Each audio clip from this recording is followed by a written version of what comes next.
Do you even remember when we got word that they were going to make a Halloween 2018? I think that's the year. Do you even remember anything about when you found out that they were making another one?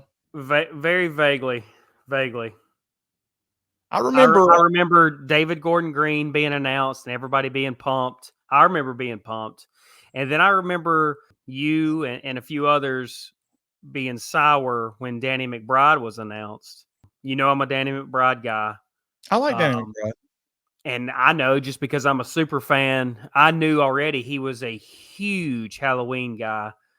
So I was excited. I was very, very excited with the announcement. And when they right away told us, forget Halloween 2 through whatever, this is Halloween 1, and then this one we're making in 2018. I remember thinking this is the only way they could have done it. They just did the Hillbilly reboot with Rob Zombie, and I'm not as down on those movies as most people are. I actually like both of the movies that he made, but the language and the rape and everybody being a piece of shit really are not for me, even though I enjoyed both of those movies. But what I didn't enjoy was Halloween 5 and 6. H2O is okay. I mean, I'm not mad at it. I loved it in the theater. Resurrection. Those are all movies that I don't even think I saw Halloween Resurrection until years after it came out. But I thought this was the only way to go. And like you, I was excited. They were like, hey, this is a direct sequel to the original movie. None of the other sequels are in play. And I thought that was the only thing they could do to wipe the bad taste out of everybody's mouth. And it opened up like 1,000 questions for me. Were they going to show Michael being captured? Before we found the original trailer, anyway, I was like, is he still out there 40 years later just roaming? And, quickly when we watched that first trailer, I was like, I think I'm all in on this. The mask looks good. It looks like pretty much the same premise as the original, just set 40 years later. And I was super pumped for it. I couldn't wait to get to the movie theater to watch it. I think I watched it like 3 times in the movie theater. Yeah, Ronnie, you took me to see this. I want to say opening night. Maybe it wasn't opening. Maybe we wasn't losers that went on opening night. Maybe it was the second night. We were. No, it was Okay. like Sunday. Fun fact: this is the first time I got to see The Shape on the big screen. This was my first experience with that. Going back to those sequels, and let me just go ahead and put this out there. You and I have very different thoughts about this franchise and horror in general, really. And I'm going to say stuff that's going to piss a lot of the horror community off and probably you off too. And I'm ready to argue. I can't wait. Don't have the energy. Ronnie, these Halloween sequels, the only reason they're still talked about today is because of nostalgia. That's it. That's it. The reason people talk about 4 and 5 and hell, for me, I know how much you love 2, even 2. It's just a nostalgia thing, Ronnie. For people to bash this trilogy, it to me it's ridiculous. We got some of the best storytelling, some of the best, and you're going to hear this a lot from me on this review and the next 2 days. We got some of the best scenes in the entire franchise in this movie and the next 2 movies. And it's such a well done story. There's yeah, I mean, can you nitpick it? Yeah, but I promise you put your favorite sequel in the comments and I'll tear that shit apart like pulled pork. But I'm really ready to go to bat for these David Gordon Green movies. And yeah, I'm going to talk about the issues I have with them, but I'm also going to talk about how god great they are. I'll go ahead and apologize. I've thought about this all day, brother. There's a reason why it's 10 after 8 and I'm podcasting. You know this means something to me. It's important to me. I've been fired up all day. You're going to have to do a lot of editing because I am ready. I can agree with you on all the Halloween sequels except part 2. Part 2, while it does have some stupid elements to it, I think, is a worthy sequel. Part 4, I think, gets all that love just because, and we can do our own retrospective on part 4 later on. I think it was because we went 10 years without a Halloween movie, and they brought Donald Pleasance back. I think I think there was creepy elements to that movie, but there's so many plot holes in that movie that you really can't say, well, part 4, I mean, just look, he's still wrapped in burn gauze, guys. This movie came out, and we always avoid spoilers. We always avoid spoilers. They didn't know if it was going to make any money. I don't know anything about the box office tracking, anything like that, but I know at one point they were planning to do 2 movies back to back and wrap it up. And then they were like, we'll just make the one, see if it makes any money. And then after it came out, it made over 200 and something million worldwide. They were like, punching themselves, going, we should have just made it back to back. And if they'd have made them back to back, it would be interesting to see what would have happened and what the thought process was with this movie. Because when it came out, it had, and I don't give a shit about critics' reviews. If anybody watches this channel as like a critic or whatever, good for you. But I could give 2 fucks what you think about a movie. I care about what I think about a movie. I mean, I love Porky's and Revenge of the Nerds, so I doubt most people are going to have the same taste as me when it comes to these movies. I'm not a big Jamie Lee Curtis fan either, but I was glad she was back if they could tell a good story. The opening of this movie, she can kiss our ass. The opening of this movie was brilliant because you start at Smith's Grove. And I put in my notes, Smith's Grove, these scenes have a timeless feel to them. You don't know what year it could be when this movie is starting. The only thing that gives it away is, the podcast boom. You got the 2 podcasters, but that could have been easily fixed by them just being journalists or, TV tabloid journalists. But I know podcasting is the big thing. There's tons of podcasts out there where people go and they look into killings that happen and they try to make a name for themselves. But this whole opening with Smith's Grove was so creepy to me, of all these freaking wackos laying around there. And they just show you all these people and you get brief glimpses of Sartan, and I'll get to him in a minute. But when they put the record player on to like put a smooth sounding, atmosphere out there for all the wackos, I like that. You find out they're at this facility to see Michael Myers, and they made a point of saying who hasn't spoken a word in over 40 years. And when we were doing all our shows, that I was like, where are they going with this? And then you meet Sartain, and I thought that was a brave choice to put somebody that ugly, unlikable, and almost impossible to understand as your Loomis. Could it not have been an American? Why did we need another? I guess he's Frenchie. I don't know where he's from. Okay. Well, I didn't like the character at all, but I do think he's at his best at the very beginning of it because he's explaining everybody where we've been. I was one of Dr. Loomis's students. I took over after he passed away. He said he was the embodiment of evil, but he was the only one to see him out in the wild. And I guess we should have caught glimpses, some hints when he keeps talking about Michael being in the wild. And they go out there, Blake, and you've got that large playground space that we called it, checkerboarded. As soon as they walk out, Ronnie, there's a pause. They stop and they go, there he is. And we get like a huge zoomed out shot of Michael facing the opposite way. And I just think this is some of the most clever filming in the entire franchise, because we all know what Michael looks like with the mask. We all know what we're going to see, but the way they present him to us while he's captured is incredible. We do get to see glimpses of his face. Yes. Not focused.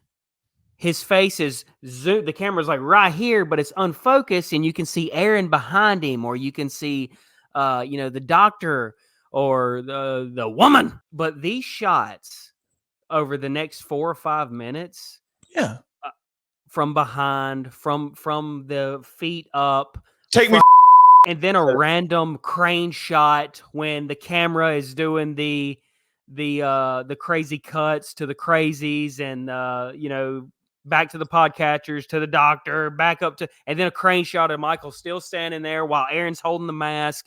I just think this whole scene is fantastic. And let me take you back, Ronnie. We're sitting in the theater together and he screams, "Say something!" And then boom, we get a Halloween theme straight into 1978 font. You and I look at each other. We don't say a word, but we both know my so hard right now. Let's go. We are ready for the movie.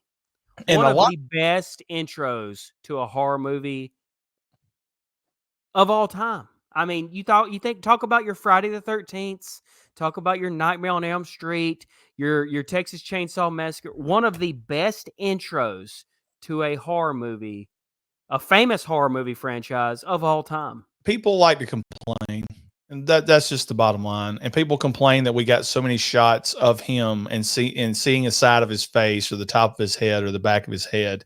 I think when you put it in perspective of these podcasters are going to see a monster. They're going to see somebody that broke out of the insane asylum and tried to kill as many people as he could, or actually just stalked some teenagers 40 years ago. Just walking out there and seeing him stand there looking straight ahead, no movement, no care in the world about what's around him, just staring off like Loomis said, staring at a wall and looking through the wall. And he's just staring off. And this podcaster walks out there, and once again, it's a great scene. They pull the mask out, and you see Michael sort of twitch a little bit, and it leads you to think, theater of the mind. Is the mask the reason he was a killer? And we made videos about that. Lots of people made videos about that. Is the mask possessed? Is that what caused him to be a killer? And then you've got Aaron screaming, "Say something." Once again, implanting in everybody's brain, we want him to talk. That's the only reason we're doing this podcast, is to get in there and try to get Laurie Strode to talk to him or face to face with him so we can get him to say something, and we can be the podcast that says, "Hey, Michael Myers spoke for the first time in 40 years, and it's because of us." But I agree 100%. The opening of this movie was amazing, and it's what we needed. It's what Halloween fans needed to get you pumped back up and get you ready for this movie, because it establishes David Gordon Green. He knows the content. He knows what he's doing. It was beautifully shot, this whole opening, and right into some great John Carpenter music. You saying that kind of gave me an idea, Ronnie, and I wonder if it was done on purpose. I think, let me float this out there to you. I think maybe the reason we get these early shots of Michael is to establish to the audience, yes, this is Michael Myers, but guys, he's 61 years old. Mm-hmm. He is an old man, gray beard, white hair, white beard. I mean, he is an old man. And I love how Dr. Zartane threw it in there very subtly. Oh, don't get it confused. He's very aware. He watched you come in. I like little stuff like that. I love it. And you're right. When Aaron held the mask up, he did get a little, Michael J. Fox thing going on. He's like, so I think it's just well done. I thought, I mean, am I looking, Ronnie, am I reaching? Am I trying to be an expert movie reviewer when he says, do not step over the yellow line, step up to the yellow line, do not cross it whatsoever. And Aaron's toe, if you really pause it, Ronnie, it barely touches the yellow line. I mean, am I supposed to put in some symbolism? That's why he died. I think you could put symbolism in that he didn't respect the evil that was there, and we can get into that with the next scenes that happen. I think he had a loose interpretation of what he was going to talk to. And I think he felt safe because this was an older man, not paying attention, almost like an invalid, just standing there. And he's screaming at him because he feels safe. But here's my question to you. They have these yellow lines in the box area. They have these crazies, chained to anvils. Has Michael ever tried to attack anybody in those 40 years?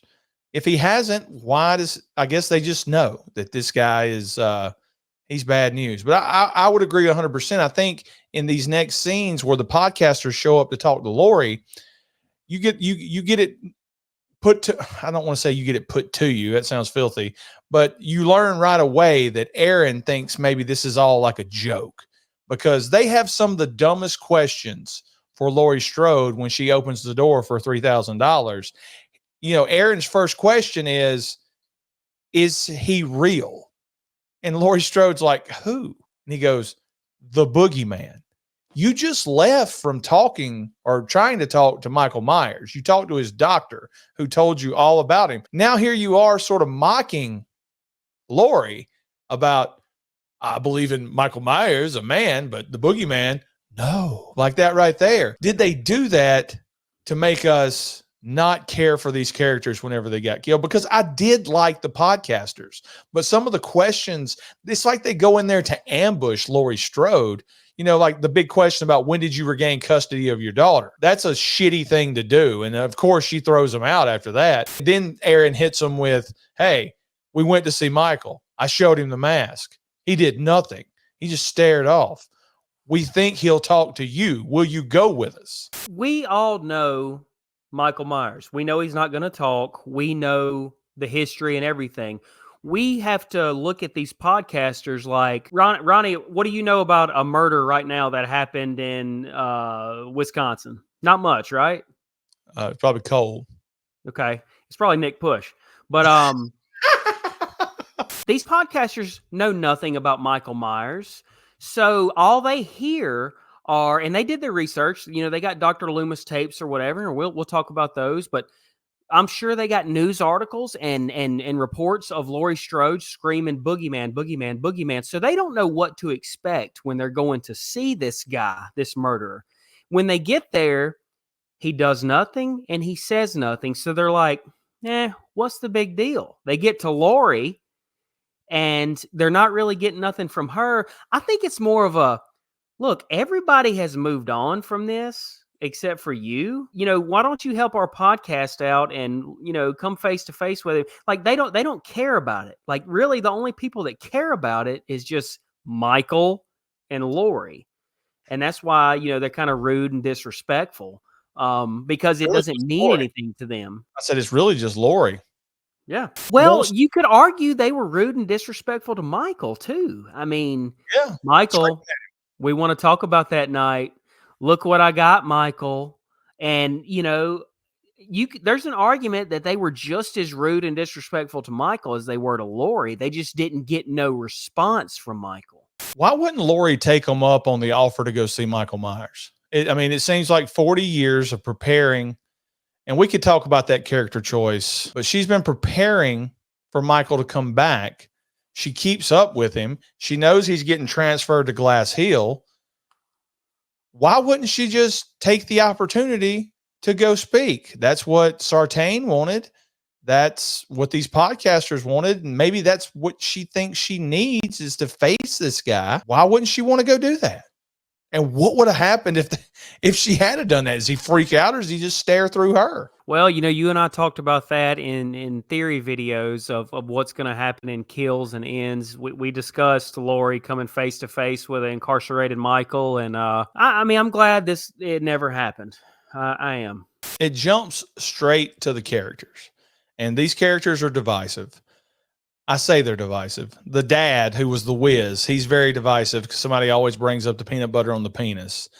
But I think that is, that's obviously probably a Danny McBride line.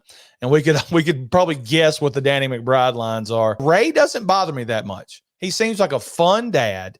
He seems like a good guy that's married to a strong-willed woman into a up family, edit. And he's just trying to take care of his daughter and take care of his wife. It seems like he's really silly, former dope head. He brings that up. He used to do mushrooms with Lonnie back in the woods. The peanut butter on my penis, which it's not a great line. It's not a movie changer for me that Ray said he got peanut butter on the front of his pants and said it was on his penis to make his wife and his daughter laugh. Yeah. So, Laurie's daughter, I don't know if any of us liked her in the first movie.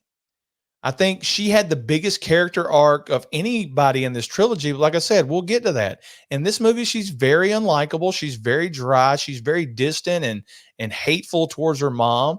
And at the same time, she's overdoing it as a good mom to her daughter.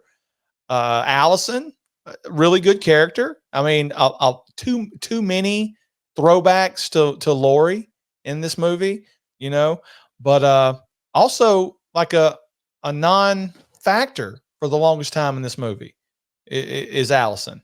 So we get to meet Dave and Vicky, who pretty much just throw out there what the average person would say. You know, Dave gets a lot of crap for going, you know, is it really that big a deal that somebody tried to kill, you know, a few people 40 years ago and then they arrested him? A lot worse stuff is going on now. Can't she just get over it? And, you know, I think that's Ronnie, that goes back to the podcasters. You know, I think everybody is looking at it as not that big of a deal and you need to move on. And it kind of felt like with that scene and then with Dave, they're kind of beating us over the head with it. Like, nope, you know, this is not a big deal to anybody except for Laurie Strode and her immediate family. You know, Cameron and Oscar, they show up, and Oscar's obviously another Danny McBride character. I'm not a fan of Oscar. I'm not a fan of Cameron in this movie. I just thought they were there. I had no idea that there would be more movies and they're setting up for stuff. I was like, okay, there's a jerk boyfriend, but what's going to happen? You know, Michael's going to kill him or something's going to happen like that. Overall, the characters aren't bad. I mean, I don't know what you think about the characters. I mean, you can obviously tell me, but there's a lot of likable characters in this movie. They are. I mean, I think the Vicky character is a big time miss on somebody who could have lived, because immediately when you meet her friends, you're like, okay, well, these guys are going to die because that's what happened in other Halloween movies. But if there's some way that she could have survived into another movie, you know, her and Dave, yeah, I think it would have been I don't know what I'm looking for right here, but I think it would have been a clever choice to have her live because she is one of the better characters in Halloween 2018. Yeah, I'm not sure who she is. I mean, obviously, they're commenting down below her name. She was in a movie that my boys watched recently where you climb a tower and you get stuck on the top or something like that. I forget the name of it. I think it's called, it might be called Jaws 3. I'm not sure. There you go. But yeah, I could agree with you. Comparing it to the original, you don't get it to be about Allison and her friends. It's about Allison and her family in this one. So in a strange way, you could almost say, no, you can't say that Linda and Annie are Lori and Karen. I don't guess you could say that. Would you say Allison is the main girl in this movie? No, She's I not, think, right? yeah, but you would think it would shape that up to be, but when it all comes down to it, the main person in this movie is Lori. Lori's the main girl. And The only thing about Vicky and Dave that upset me was Allison should have found her friends dead at yeah, some point. Now, I'm not a writer. I don't know how you could have put that in.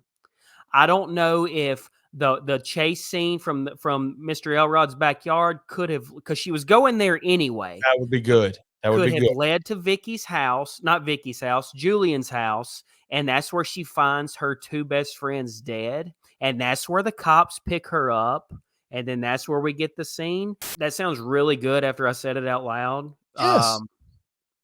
She runs, she knows where Vicky's babysitting. She runs to that house and finds both of them dead. Now, I do like the choice they went with as well of who found them. That's my argument against it. Is I really like what happened, her going from house to house, and then finally someone opening the door, because Lori didn't get that in 78. She didn't get someone opening the door and helping her. Is she there, Ronnie? Are we to believe that she's there? Yes. At Smith's Grove? Yes. How far is Smith's Grove away? How far is it away again? I can't remember, but here's the deal. She went there to kill him, right? She had a gun on her. She went there to kill him. She was going to kill him. And she's screaming at herself about not having the courage.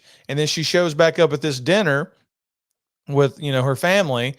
And this was where they start piling in words like, sometimes it's too inside. You know, she's like, I saw him, the shape. I mean, at what point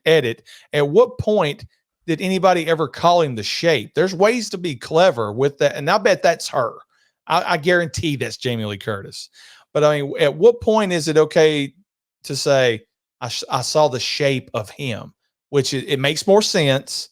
It's not using something they used as a credit back in 1978. Nobody's ever called him the Shape in any movie until she said that.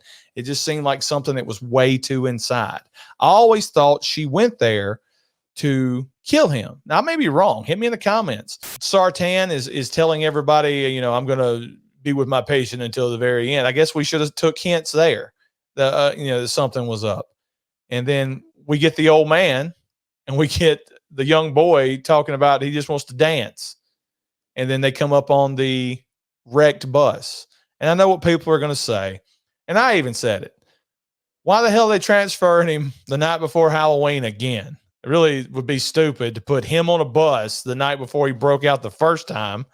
I mean, what sense does that make? But it may go back to what you said, Blake.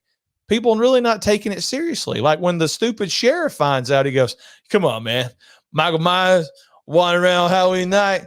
And he just sort of walks off. And like, what you want us to do? Stop, close down Halloween? I mean, he's saying all that and like, because he's never had any interaction with him. Hawkins is looking at him and he's like, might want to take it seriously. But anyway, I know they talk about transferring Michael out. Is Smith's Grove closing down? No, it's just I think Smith's Grove is more of a clinical research, psychological, psychiatric research place where they're like studying them and like trying to help them. And I could be wrong. Hit us in the comments. I think it's a situation where the state is tired of paying for people to do studies on him, and they're just sending his ass to a hole in the ground at some other psychiatric ward where he'll never be seen again. But that's my point. That bus is full of retards, Ronnie. Yeah. I guess they're tired of paying for all of them. So okay. I don't know. Sort of like in Con Air where they're sending them all to Alabama. But these two roll up on a pretty cool scene where you got all these crazies in the white robes all around. There's fog everywhere. The goofy ass dad leaves out to go check on people. And it's in Illinois, Blake. So why do we have people saying like hoss and stuff like that? I don't see Illinois as a place where a lot of people's getting called hoss.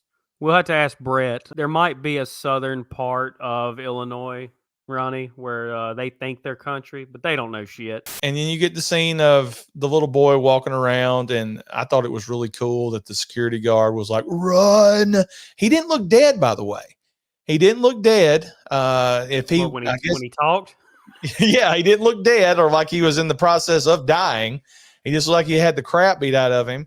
But my thing is, obviously he didn't live, or he could have told them all, hey, the doctor's the one that let Michael out. He caused this big damn thing and let him loose. Let's bring that back up a little later, okay? I don't like this kid character, and it's because they're shoving it down my throat that he's gay. I don't care. I don't care that the 14-year-old kid is gay. You got that? You got gay from the kid?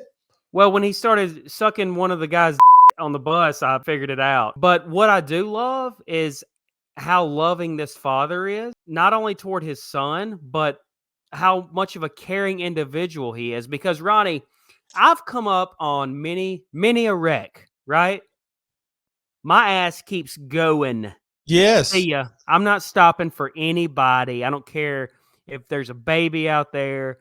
I'm heading to the house. Especially if it's a crazy bus. If it's got psychiatric clinic on the side of it, I'm going to roll on through there, roll on highway. Yeah, but he gets on out. He's like, I'm going to make sure nobody's hurt. And he gets his effing jaw rearranged. I do like that the kid never found his dad. To me, that's just a creepy thing. My dad walked straight to that bus. I walked over there and he wasn't there. And then he ran back to the truck. I mean, to me, that's so spooky, man. It also establishes a new Michael, kills a 13-year-old boy. I'm guessing this kid's anywhere between 13 and 15. In previous movies, I know they're going to say Danielle Harris, he wanted to try to kill her, but there was never a chance that was happening in those movies. He kills a young kid. So, I mean, it sets a precedent that we got a more sadistic Michael, because he just breaks that kid's neck after ramming his head into the side of the door over and over. Here's the thing. I guess the question I'm asking you, is they all nonchalanted this. This is also when we get the introduction to my favorite character in Halloween 2018, which is Hawkins.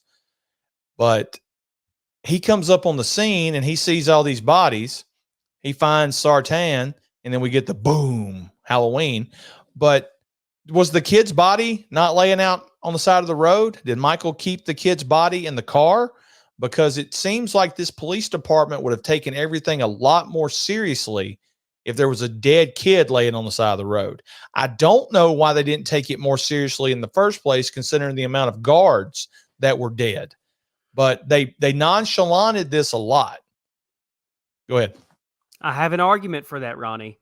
They don't know what happened. You're thinking of it as you saw it, a murder scene. They don't know that, Ronnie. They're thinking car accident. And I know what you're going to say, guy's jaw's ripped off, but I'm telling you, they're looking at it as a car accident. So what do you think about the kid's body? He just kept it in that car when he was driving around, threw it in the back. He got hungry. So now, we go back to the podcasters who are kneeling on Judith's grave. They're telling a story that's not accurate at all. I mean, that's not what happened in the first movie. So I don't know if that's there to tell the people watching they're full of crap, or they're making some stuff up as they go. And we get one of the cooler scenes in this movie, Blake, where the lady looks over, Sandra looks over and she sees the white robe, or the white, whatever you want to call it, and some guy looking underneath a tree at him. I guess my question to you, why did Michael go back to the cemetery? Was it just to visit his sister's grave? Or was he planning a repeat of 40 years earlier where he stole the tombstone? Everybody had fan theories about the radio tower, about the Myers house, the window in the Myers house, the mask. There's got to be a theory floating around out there about Judith. Because later on in the movie, when Dr. Sartain mentions Judith's name, he wakes up. And he acts a little more physical right after that, Yes. too. And you could argue that's just because he saw Dr. Sartain. But let's go back to that wrecked bus real quick. Okay. Why didn't he take care of Sartain right then? Do you think Sartain was obviously knocked out? He was knocked out, and the little boy shot him. We got a great F word right then. Did you take that? I don't mean to interrupt you, but did you take it as him being knocked out? Because what I took it as, Blake, is he was just sitting there on the bus. And that's a lot creepier, thinking he's just, he's unleashed Michael and he's just sitting there on the bus for whatever reason. I just think if Sartain was awake when Michael left the bus, he's going to follow him, because that's what he's living for right now, is to see him in the wild. I don't think he lets Michael get away. I think Sartain was knocked out in the wreck, and he came to with all the noise, the gunshot. Well, I don't guess there was a gunshot until he was shot. I think he came to, and that's when he got shot. I don't know. There's an argument that he's going to do the exact same thing. He's going to kill a female and put his sister's headstone above it, and then return to the Myers house exactly like he did 40 years earlier. But I don't know. I'm like you, though. I think it's a great scene. All you see is a white gown and the head is blocked by a tree. The night before that is when we get the podcasters at the hotel, right? Yeah, and you get the Donald Pleasance, Dr. Loomis tapes. It deserves to die. Like Loomis, they had a clip, and I thought that was great. I thought that was a great way to keep Loomis in it. You've got tapes, audio tapes of him at Michael's actual trial, where he's saying that you can't keep evil alive. You have to kill it. You have to exterminate it. And I'll gladly be there to put my ear against his chest to hear his last heartbeats if you guys will please put him down. Yeah, I thought that was well done. So the first thing that critics, YouTube experts would say is that doesn't sound like Loomis. So I thought it was absolutely brilliant of them to put it on a cassette tape that was made 40 years earlier that could be distorted and messed up. It could have little kicks in it that makes it sound weird. But you're right. And like the beginning, it's like January 1979. Like little details like that as the tape starts, I freaking love it. And then Loomis is talking like, in my expert opinion, this son of a bitch needs to be dead. Yeah. And I love that we don't get crazy Loomis in the original. We don't get hysterical Loomis in the original. But I do love that at the end of that tape, keep in mind, he's in a courtroom talking to people, Ronnie. He gets loud and he's like, he needs to die, because you got to imagine Michael is probably sitting there. Yes. Is Michael sitting there and he's yelling at him, he needs to die. Just Yeah. well done, man. We get the death of the podcasters. And if I skip over anything, Blake, I'm out of notes at this point and my phone's dead. So we get the podcaster's death scene. I'm going to say it again. I'm a huge fan of Michael with no mask in the background and how they filmed it. You see them pull up. They have a trunk full of just Michael Myers fun facts, Dr. Loomis, Laurie Strode fun facts. They are doing their research. Okay. He's pumping gas. She goes to take a shit or piss, whatever she's going to do. And you see Michael in the background drive up, get out, and walk in. Meanwhile, Erin is looking at this crazy person in a car, and she sort of just like throws her eyes to one side to like, you need to look what's walking right there behind you. And he doesn't take note. I love that Michael just walks right into the garage. And then you see her walk away, and in the background, he is beating the piss out of somebody. He's going to what he knows. He's getting him, luckily for him, it fit. He's getting him some coveralls. He's getting some boots. He rips the jaw off that one guy. And a lot of people like to complain that this whole scene with the chick, I don't know what her name is, but when she's in the bathroom, they go, oh, it's the H2O scene. No, it's really not. It's way creepier than the H2O scene. It's a much better scene because you get to see that the boogeyman is back. He knows who these people are. These are the assholes that were screaming at me, and now they're the assholes that are on my sister's grave. So I'm just going to take care of them real quick. And Erin coming in, he drops those teeth in there, and that's just so creepy. And Erin running in like a total stud, trying to square up. And he's like, Michael? And I think that's the point that it sets in of, oh, crap, what have we done? How did he get out? What have we done? How did he get out? What the hell have we done? Okay, because he's here with us. He's in Haddonfield. Yeah, he's in Haddonfield. How did he find us? It also, I love the way they shot these fight scenes. I couldn't tell you what Michael looked like, except he looked like an older man in some of these scenes. And he's 61 years old. And that's supposed to put doubt in the audience's mind as, some of the audience's mind, because they told us before this movie, we're making Michael Myers human. There's not going to be any supernatural elements to him. So Michael takes a couple of shots with that crowbar, and then he just destroys Erin. And I love the fact that Erin was still alive there, and as he was bleeding, and he gets to see her get strangled right there in front of him, and Michael just leaves him there and gets his mask back. Another great shot from this movie, and another great shot from this franchise, Blake, is Michael Myers putting this mask on and then slamming the trunk, and then boom, it's nighttime.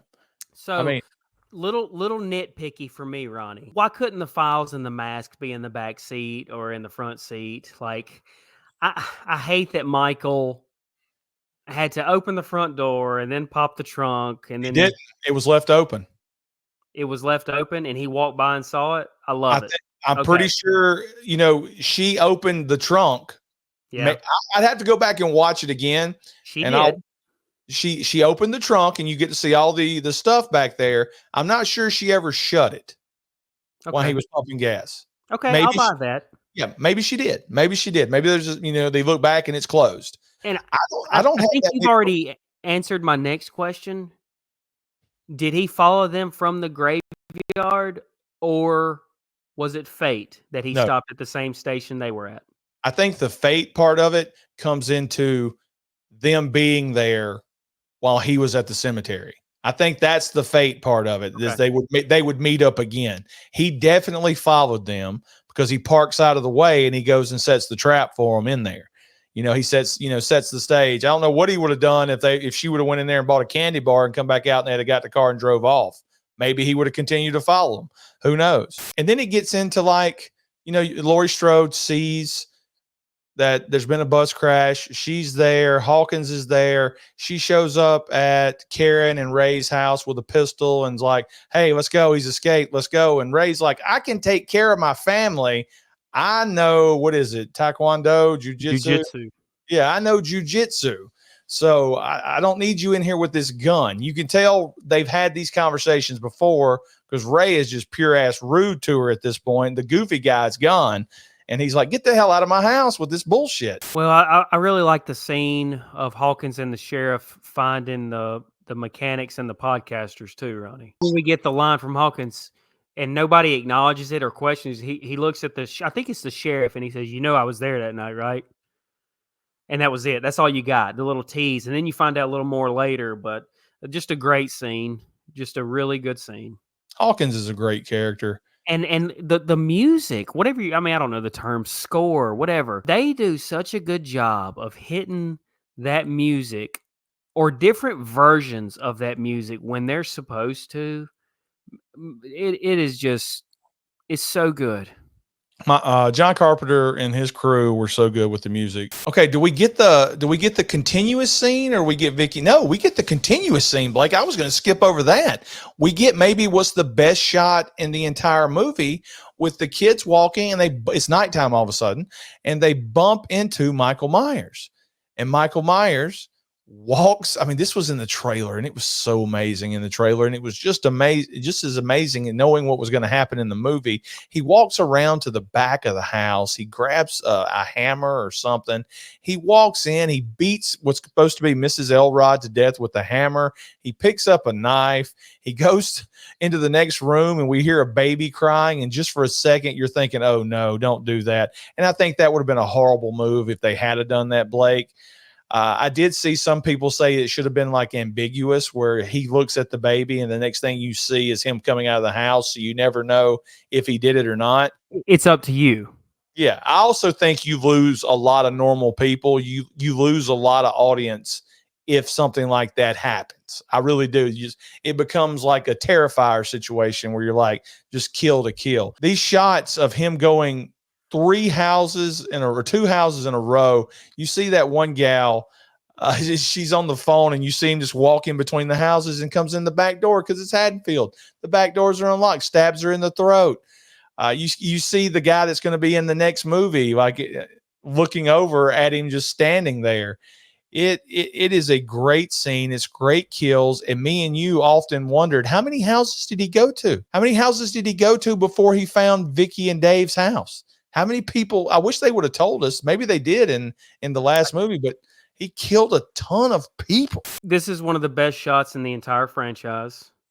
When he's walking down this sidewalk and he goes around back, and you and I were in the theater when he goes on the porch and looks at that woman talking on the phone, and you see his reflection in the mirror, and then he walks down and walks around to the side. You and I were both like that Leonardo DiCaprio meme. We were pointing in the theater like, look at him over there through the window, walking around back. He comes in and he kills her and he goes out and we're like, holy shit, how many times is he going to do this?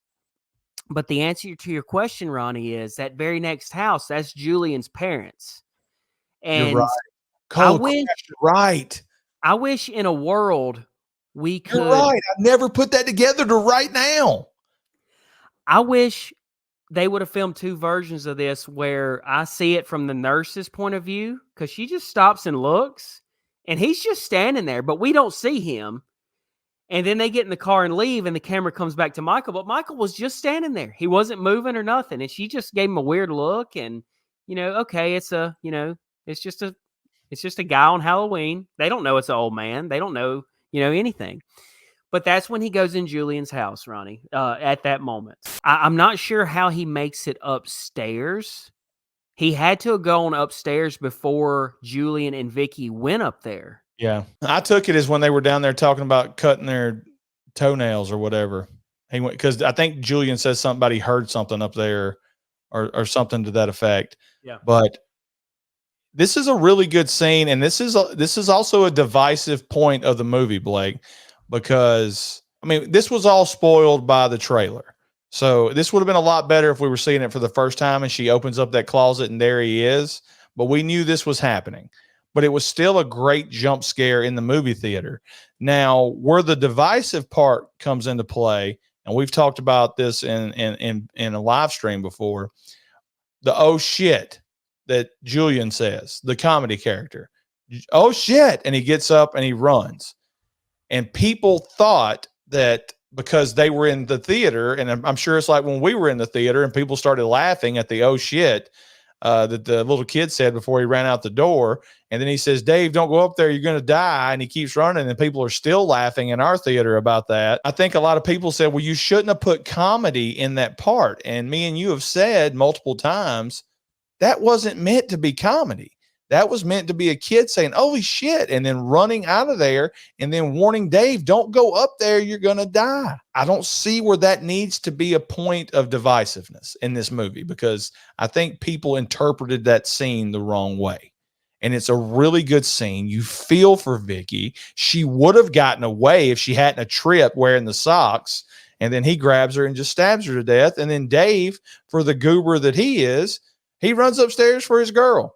And he gets a knife through his neck that that Hawkins, finds later on. The reason you and I like these two characters, Ronnie, is because they're not pieces of shit. I mean, other than about to screw at the kid's house, they're brave. She went up there to help Julian. She told Julian to run as she was about to die.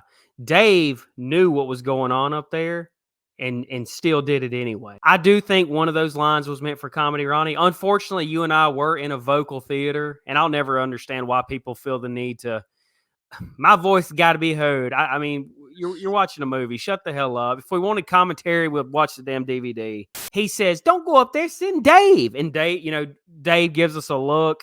I do think that line was meant for comedy, but the other ones, I think you're right. I mean, you and I've talked about it before. We're right. I don't think the whole thing was meant for comedy, but a lot of people felt like it took away from Vicky's death. Just a really good scene. And I like that we don't see what happened to Dave right away. I thought that was very well done. Kind of a role reversal. Hawkins got to go through the house and find the dead bodies and be scared and be freaked out. I don't think people talk about that enough. They're foreshadowing what we're going to see. We're not going to talk about it, but they're foreshadowing what we see in the next movie. Hawkins goes through there. And at this point, we know it's Will Patton. We don't know how big of a role he has in this movie. Obviously, they didn't know how beloved, whatever, that Will Patton's character Hawkins was going to be after this movie's release, because they shit on him in about 15 minutes from here. But he's up there and you can tell he's scared to death because he's had interactions with Michael before. He knows what he's dealing with, and he finds Vicky with I think she's got a jack-o'-lantern over her head or something like that, perhaps. And then Michael, wanting nothing to do with him, walks right on down the stairs with him trying to shoot at him, saying, stop. Actually, I'm really wrong here, but I'm not going to edit this. Lori shows up previously and sees Hawkins searching. He sees Michael in the other room, or she sees Michael in the other room, shoots him at the mirror, and that's when Michael leaves. So perhaps if Lori hadn't have showed up, Michael would have probably tried to kill Hawkins. But Michael's out of the house, and Lori shoots him in the shoulder, blood everywhere. He continues to walk and is out of sight. Doesn't try to come back for Hawkins. He moves on to his next victims and keeps moving forward, creating chaos and havoc. Ronnie, I was about to bring something up, but I kind of realized it's not true, but I'm going to say it anyway. One of your more popular videos that you uploaded was the Annie theory. Was Michael done after he killed Annie? The reason I bring that up is because what is Michael doing in this other bedroom? He went downstairs, killed Dave. Maybe he killed Dave upstairs, but we know he took his body downstairs later. He goes back upstairs and he's in that bedroom, Ronnie. What is he doing? He's just standing there. And I wonder, my question was, if Lori doesn't fire that weapon, does he stay in that room? Is he done? I think it's a situation because these movies made him out to be, they made a gimmick out of it, if you will, that he likes to show you what he's done, like artistically. And he had already set that scene up for people to find in that bedroom. Maybe he just moved to the next bedroom when he heard Hawkins come in and say Haddonfield PD or whatever he said, and moved over there to hide. Maybe it wasn't a situation where he was going to be up there the rest of the night, because you could also say that about the other kills. He's killed multiple people already and he hasn't Yeah. stopped. Yep. So maybe these were the first two that reminded him of the ones from 78. And that could be his, his Picasso painting that he wanted to put up there for everybody. But I really think he was just hiding because he heard Hawkins come in. And luckily for Hawkins, Lori spotted him and shot the window, the mirror, and he got the hell out of there. But I love the fact that he never acknowledges Lori or the fact that he got shot. He just continues on into the darkness, and he's gone. Lori getting out with a gun, telling all the kids to, part of me, just because of my hatred for her, she ruined our audio podcast. Part of me wishes she had been arrested on spot, Ronnie. Yeah. She is so lucky that people were murdered in that house. And why aren't the cops like, hey, you got a gun, these people are dead? Are we not questioning Lori? I guess Hawkins is pulling rank there. But yeah, I really don't like Laurie Strode in that scene, but she pops him in the shoulder. We get a little grunt. We see, Quentin Tarantino style blood fly in the air. I love that. And he walks away because that's what an animal does, Ronnie, right? Yeah. I hate to do the comparison of the shark because that's what Busta Rhymes said in Howling Resurrection, but it really is like a shark. He killed those two, moving on to the next one. And the shark sometimes will swim right by you and not kill you or attack you, but down the way there will kill somebody else. We move on to Allison and the transgender Bonnie and Clyde that they did. This is where you have to be careful, in my mind, about these horror movies, especially when it comes to Halloween. Because when you watch Halloween, there's really nothing there to date it except the fact it was made in 1978. In this one, I think they did a good job of not dating it. Like, this party is just random generic music. It could be from anywhere other than the fact it looks like a rave, okay? So I don't think that ruins the sanctity of this franchise by having a party there. If you get what I'm trying to say on that. I smell what you're cooking, brother. There you go. And then we get to see, the exit of Cameron being a jerk, kissing a chick, and throwing her phone into the pudding or dip, whatever the hell that was. And now it establishes she has no way to communicate with her grandma, with her mother, with her father. She is now like we were in the 90s. She's on her own, and she's going to walk home because she's not got zero ride. And immediately when Fat Ass jumps in there with her, what this is going to lead to. First off, we need somebody to die. Okay. Second, he's going to try to make a move because that's what fat people do. Trust me. And the scene in the backyard, Mrs. Elrod's backyard, Blake, another great scene for this franchise. I mean, the whole motion light thing I thought was brilliant and very, very scary. I don't know if I've seen that in a movie before where, he sees somebody over in the bushes, and it brings up another question before you talk. What the hell's he doing in the bushes? Did he go in there and kill the people in that house and now he's just hiding in the bushes? He's inside that fence. So obviously, he's not out on the sidewalk. How long has he been there? Was he following them? And he followed right behind them, but they went up over the fence. So he couldn't have been following them. He was inside there, and she's gone. And he looks over there and you see a guy in the white mask, and then the light goes out and he's closer. And he's closer, and then he's lunging at him, and you get to see Oscar scream like me as he tries to get away. Allison can hear all of this as she's leaving, and she thinks he's just being dramatic.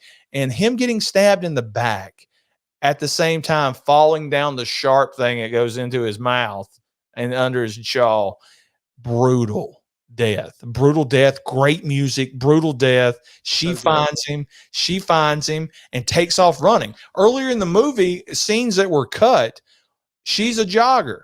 She's jogging around Haddonfield, like long distance jogging, because one of the scenes they cut was a strung up dog in the middle of Haddonfield that Michael had put there by the neck. We don't know it at this point, but she could have ran forever.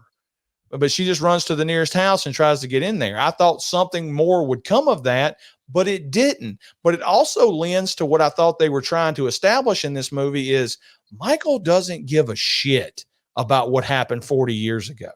He doesn't care. He doesn't want revenge. He don't know Laurie Strode. He just knows he's out and it's time to kill some more. So I didn't take notes for this, Ronnie, but I did have a question. I had a couple of questions, but one question for you coming into it was, we see Allison and the guy who looks like Mask. Yes, Rocky Dennis. Yeah, he looks like Rocky Dennis. They jump over the fence to take a shortcut through Mr. Elrod's yard, and then Allison has to climb over the fence on the opposite side. And I was gonna ask you, how did Michael get in there? But you just casually pointed out a while ago, I think this old lady with the curlers in her hair was Mrs. Elrod. And if that's the case, when Michael got shot by Laurie Strode, he walked back toward the houses where he just went in there and killed 2 or 3 people, and he went into their backyard to hide. That makes sense. That's better than anything else anybody else has said. We talked about having a vocal theater. When that motion light comes on, or you see Michael in the background for the first time and he starts talking to him, and then that motion light goes off the first time, the whole theater just, oh no, and he stood up and it come back on and Michael is on the opposite side of him. That, I know, I'm an echo machine, one of the greatest scenes in the entire franchise. A lot of people thought that it should have been a chase scene with him and Allison, but Michael walks and Allison is a runner. There's no way he could have caught her. So I think them leaving out that scene of her jogging would have made up for the reason why Michael didn't go. And there's a chance Michael just stayed hiding in that backyard because of everything that was happening. But obviously they opened the door, and then we get to Sartain. He's out. The sheriff shows up with him. Hawkins, Sartain are going to take Allison back to Laurie's house, correct? Well, a little scene, Laurie got to meet Sartain. And Yeah. You're the new Loomis. Did Hawkins tell you he was there that night that Michael was apprehended? And then that's, they get Ray and they get Karen and they're going to take them back to Laurie's house. Hawkins and Sartain, because the sheriff told Hawkins, this doctor knows him better than anybody. He's going with you. And Hawkins says, this guy's a liability. I can't have him with me. He's like, yeah, he's going with you. No questions asked. So now they're going to look for Allison. They get the report. They go pick her up. And it's going to be okay, girl. It's going to be okay. Tell us where he's at. He went that way. And they start driving to look for him. This was really cool to me because Michael's just walking up and down the streets and Hawkins sees him. I think Allison's like, there he is. And he's just walking down the street, Blake. Don't kill him. Not a care in the world. And Hawkins, without hesitation, hits the gas and smokes his ass. Poet didn't know it. And Michael's done. Hawkins is fixing to kill him. And then probably the most divisive part of the movie, and I guess it's just Sartain with a penknife stabs Hawkins in the neck and drags Michael's body back to the car, puts the mask on, which seems to piss a lot of people off.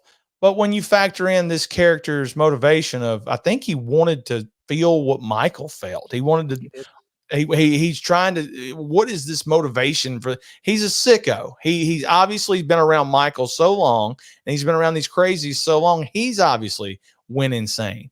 I mean, it's taken his life over. Michael's in the back seat, Allison's in the back seat, and Sartain is taking him to Laurie's house. Otherwise, Michael would have never made his way to Laurie's house. And as they approach the house, we get a couple more Danny McBride characters. We get Ronnie, before you get to those two characters, the reason I say Dr. Sartain was knocked out during the bus crash was because when Laurie does meet him, the sheriff brought Sartain to Hawkins at the murder scene of Vicky and Dave. And by the way, Hawkins comes downstairs, finds Dave's dead body the way Bob was done up. But Sartain is telling his story, and I've seen this movie a bunch. I've never heard this part before, Ronnie. Sartain says Michael overpowered the guard, then he overpowered the driver, and we wrecked. I've never noticed that. I think the only reason I noticed it this time is because I had the subtitles on. My house is very loud, but there's my theory. Everybody wants to say Sartain caused the wreck and freed Michael, and listen, maybe that is the case. I like the idea that Aaron and the podcasters woke the evil up, and he caused the wreck, and he escaped. This whole Sartain thing is just huge coincidence, or if you want to play into the movie, fate. Now, Ronnie, the Sartain thing is divisive.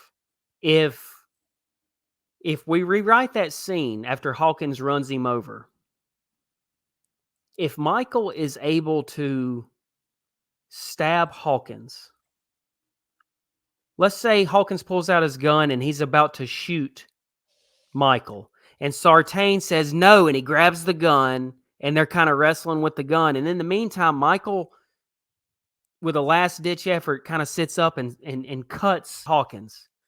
And then Michael passes out because he just got hit by a freaking car. Then Sartain loads Michael up and is going to drive him to Lori. Sartain's not really a bad guy other than stopping him from shooting him in the head.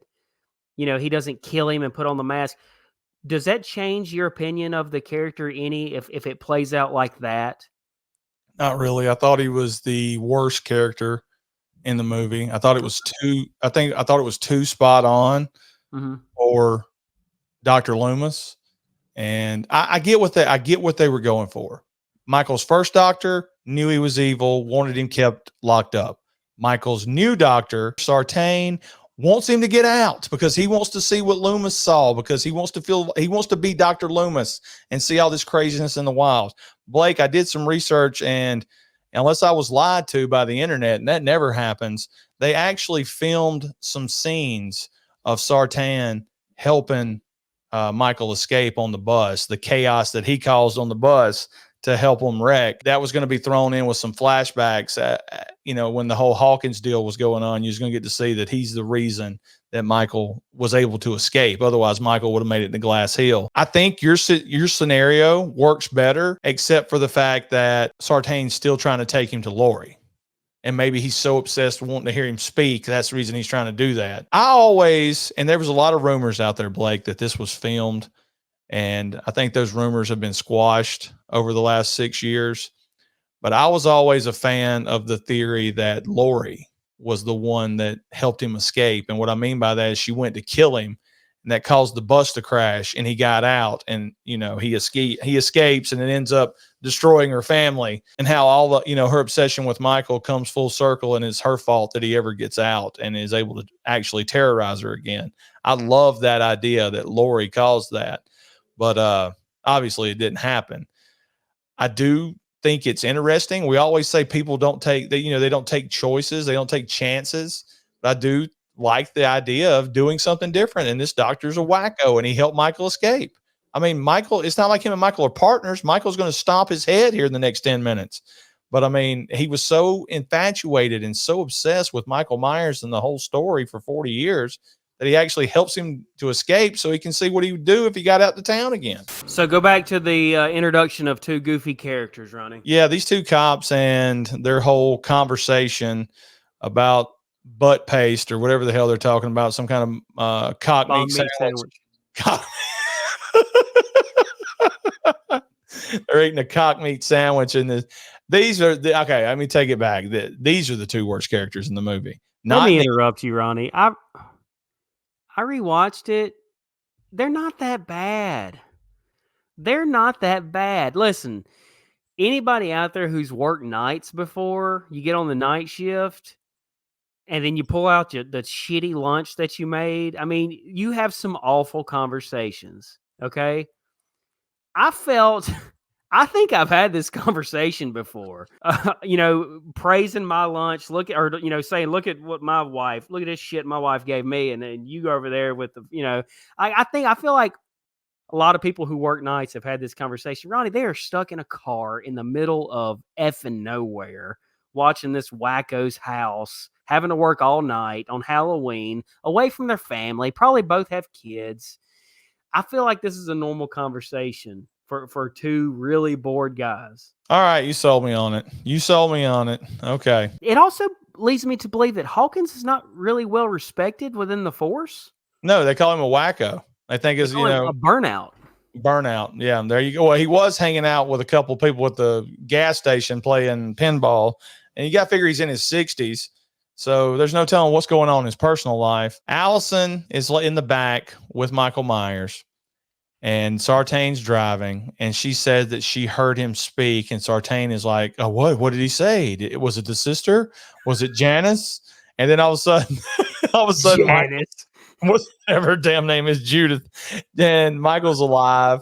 All of a sudden, he's Was it back. Janice from Friends? Michael does what my daughter does in the back of the car. He kicks the damn back of the seat so hard the dude goes through the windshield, and he stomps the. Here's what's great: Michael doesn't like Sartain, so there was no tag teaming of them escaping. Sartain did something to cause the bus to wreck, and that's it. If Sartain helped, he stabbed one of the bus drivers or something like that, and the bus went off the road and turned over a couple of times. But he stomps Sartain's head. Allison's able to run away into the woods. The red light on Michael Myers, I know people are going to say they stole it from Halloween 2. I thought it was great. And Sartain's last words being, say something, which, is fueling my theory that eventually he's going to talk, but he doesn't. And that probably if you had a complaint about Michael Myers not being supernatural, it would be this kill, because I'm not sure anybody can stomp somebody's head like that and destroy it. You could have got away with 2 stomps to break his neck or something like that. That would have probably worked. But I get what they were going for. They wanted like, oh, look at this. And now Michael's face to face with Laurie's house. Yeah, I didn't like the Sartain kill either. Now in theater, at the first watch, like, whoa, but looking back, it's like, we didn't have to do that. I like how Sartain closed his eyes right before it happened, like that was going to help. But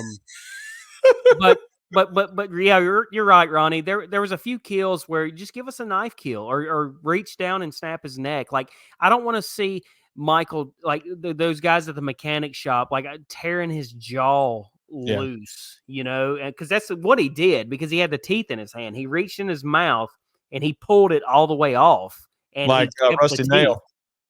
Just like candy cane. Now we get to the last, I guess the final act of the movie, and it's Michael and Laurie at the house. Poor old Ray goes outside to investigate and finds a horrible murder scene where they've turned one of those poor bastards' head into a jack-o'-lantern and then Michael comes up behind him and strangles the shit out of him. Ray is never able to get side mount to use his jujitsu.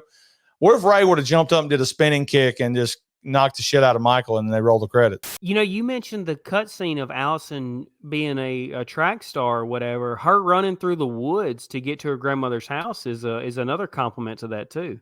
Mm-hmm. And but going back to decorating your kills or whatever, I thought the cop scene was a little unnecessary. If you want to put one cop's head in the other cop's lap, okay, that's pretty good. Him. Yeah, but yep. But cutting the bottom of his head out, for your dick, and then shoving a flashlight in there so the light comes out of his eyes. I mean, I think we're trying to go a little too extreme, even for a Halloween movie. Just cut off the guy's head and put it in his lap. That's all you need. And then you got to wonder where the other guy's body is. It's laying in the middle of the road that back there. But again, the music, the score in this scene, Ronnie, as Ray backs up, like, holy crap. And by the way, people want to call Ray stupid for just wandering outside. He was wanting to know about his daughter. I do the same 100 times out of 100. I do the same thing. I walk out there. Hey, any word on my kids? And he's backing up. And as he backs up for the last time, you see Michael come into the shot, and man, it's a really good kill. Now, one thing I did notice, Ronnie, and I wanted to ask your thoughts on it. Laurie sees this happening from the window and doesn't say anything. I'm going to take up for Laurie on this. She sees Michael out there. She sees him killing Ray. I think this is a situation where she wants to keep her daughter as calm as possible and doesn't want anybody panicked. So she puts her down into the room that they established earlier in the movie, that she's got a safe room. I do know that Michael brings Ray in and folds him up in the closet like all those from the original.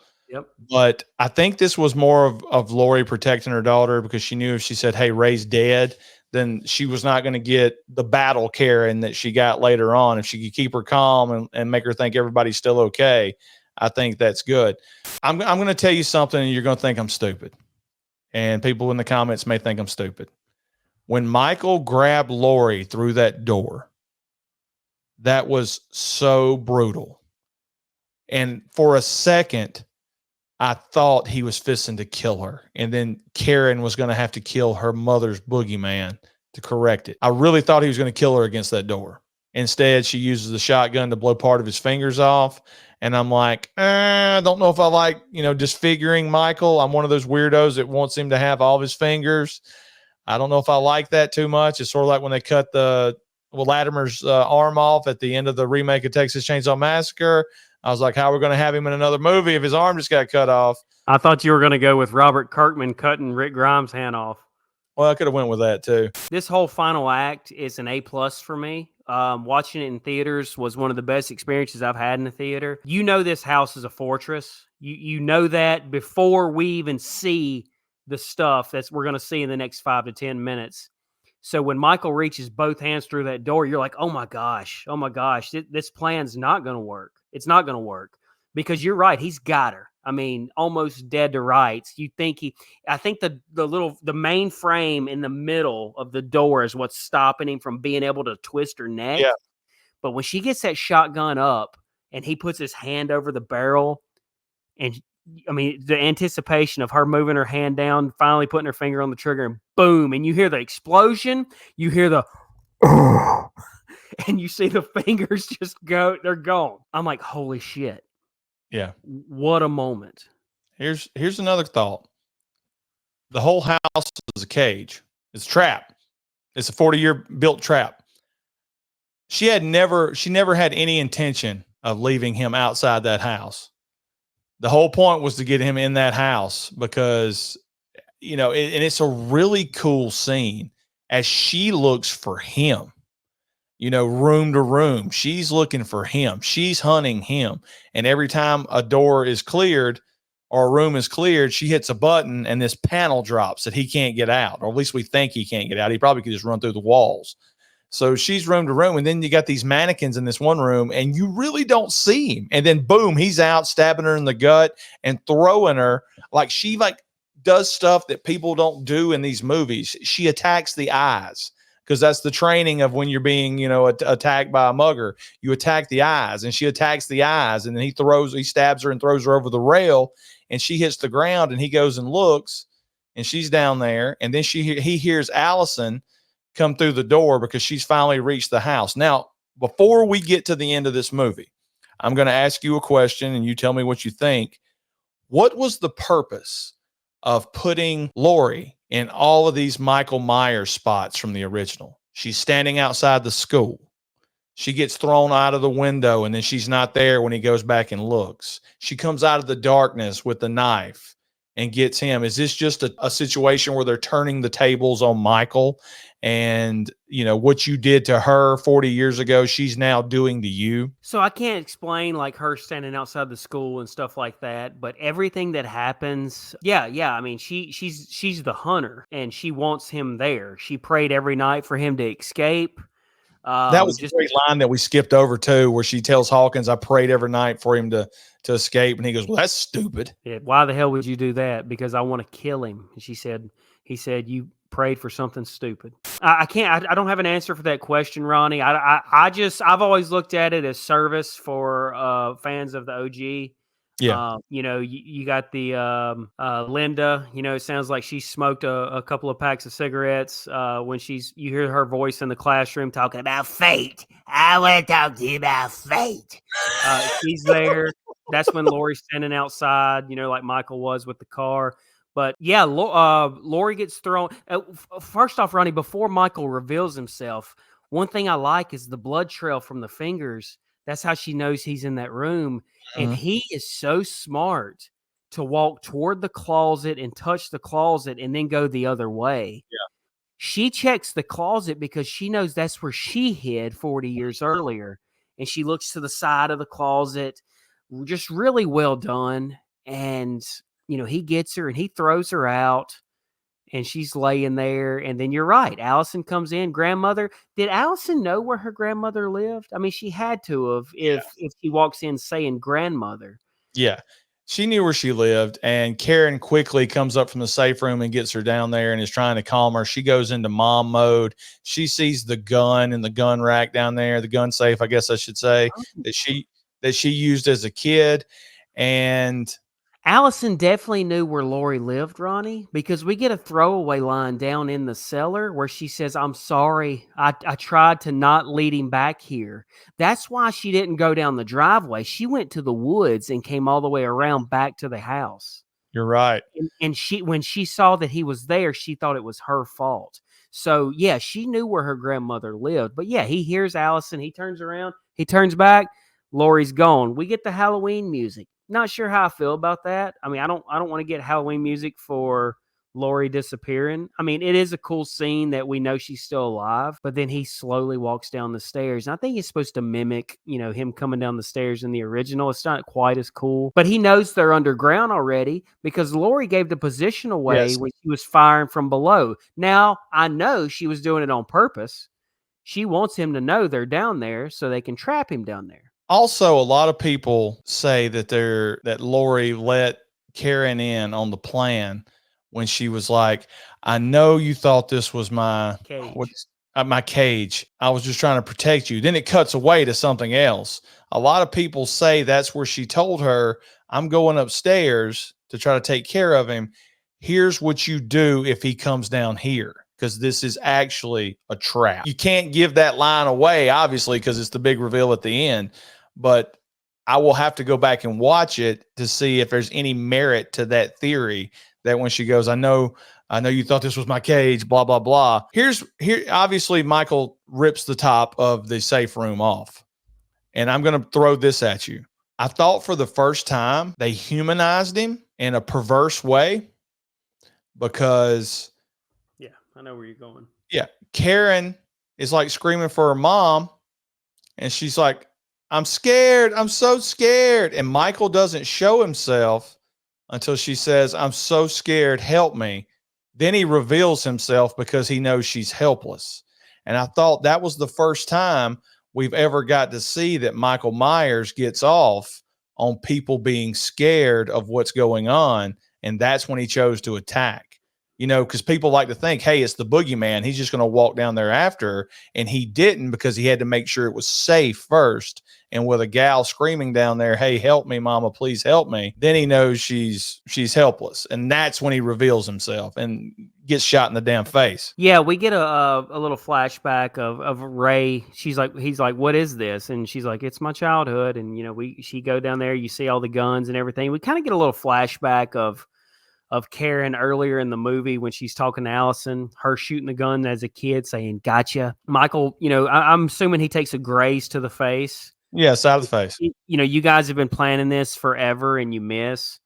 Whatever. And then Lori's behind him. The famous scene of Michael appearing behind Lori. Lori appears behind him, and she gives him one good stab before he turns around. He's about to kill her ass again. And she hits him with the damn Hits him with a frying pan, and he takes a really bad fall downstairs. I mean, that fall, guys, that's all like 4x4 wood down Yes. there.